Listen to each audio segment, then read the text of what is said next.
आज के टाइम में हमें सब कुछ इंस्टेंट चाहिए। इंस्टेंट कॉफ़ी, इंस्टेंट नूडल्स और अब 10 मिनट का इंस्टेंट डिलीवरी सिस्टम।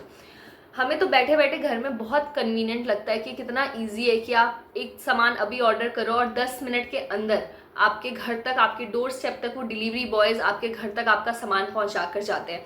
पर क्या आपने कभी भी सोचा है ये कि इस पूरे सिस्टम को कैसे पॉसिबल बनाया जाता है, कैसे इसको एक्चुअली में रन किया जाता है और इसके पीछे की चीज़ें कैसे वर्क करती हैं, और सबसे ज़्यादा इम्पॉर्टेंट इसका असली प्राइस एक्चुअली में कौन चुकाता है।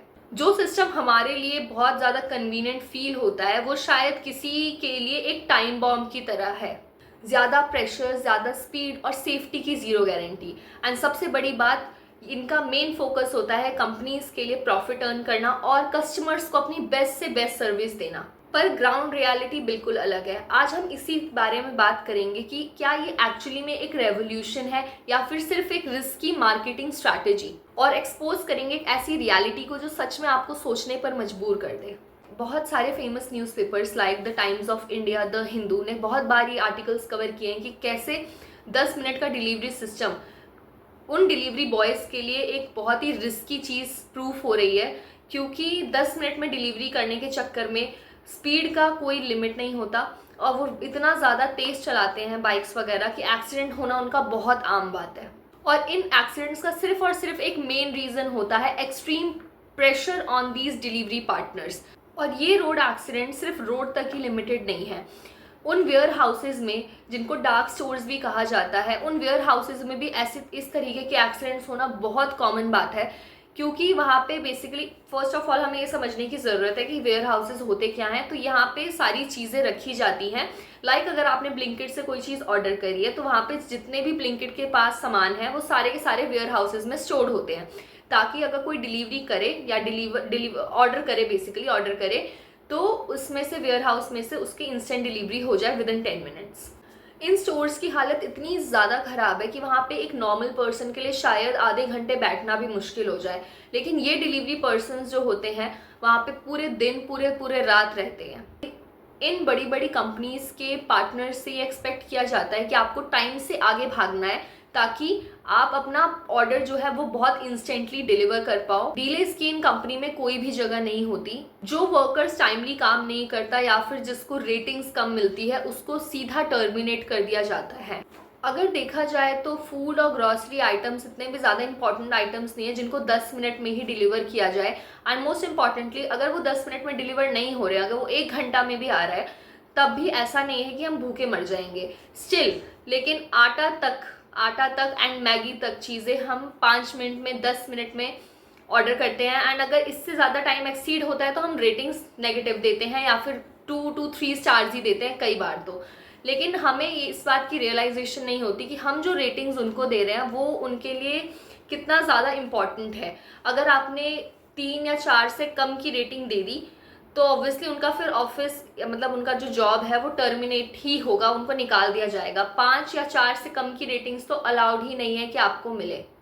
Now the main question is कि ये सब कोई भी क्यों करता है, कोई डिलीवरी बॉय क्यों ऐसे सिस्टम में एंगेज होता है? Obviously to earn money. लेकिन मजे की बात तो ये है कि इनकी जो सैलरी होती है वो डेली एक वेज वर्कर से भी कम होती है। जितने भी मोस्टली डिलीवरी बॉयज होते हैं वो एक दिन में 9 से 10 घंटे और कभी कभी तो 12-14 घंटे तक भी काम करते हैं, और मिनिमम जो सैलरी मिलती है वो इनको 10,000, 12,000 और ज़्यादा से ज़्यादा 18,000 तक मिलती है।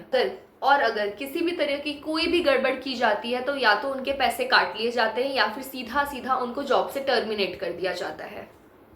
सबसे बुरी बात तो ये है कि जिस भी स्कूटी या बाइक या जिस भी 2 व्हीलर से ये बेसिकली सामान हमारे घर तक लेकर आते हैं, वो 2 व्हीलर भी इन्हीं का होता है। कंपनी उसको 2 व्हीलर, डिलीवरी बॉयज़ को वो 2 व्हीलर प्रोवाइड नहीं करती है, वो उन्हीं की होती है। एंड सबसे ज़्यादा बुरी बात कि उनको जो पेट्रोल लगता है वो 2 व्हीलर को रन करने में पूरे दिन, उसका एक्सपेंस तक कंपनी पे नहीं करती है। वीवी गिरी नेशनल लेबर इंस्टीट्यूट के एक रिपोर्ट के अकॉर्डिंग मोस्टली ये जो गिग वर्कर्स होते हैं, जो जोमेटो, स्विगी या इन सब चीज़ों पे वर्क कर रहे होते हैं, ये इसको एज एन एडिशनल इनकम देखते हैं कि यहाँ पे वर्क करने की वजह से उनको कहीं ना कहीं एक तरीके से एडिशनल इनकम होगी। लेकिन कुछ वर्कर्स तो यहीं पे परमानेंटली इसी को अपना जॉब बना लेते हैं।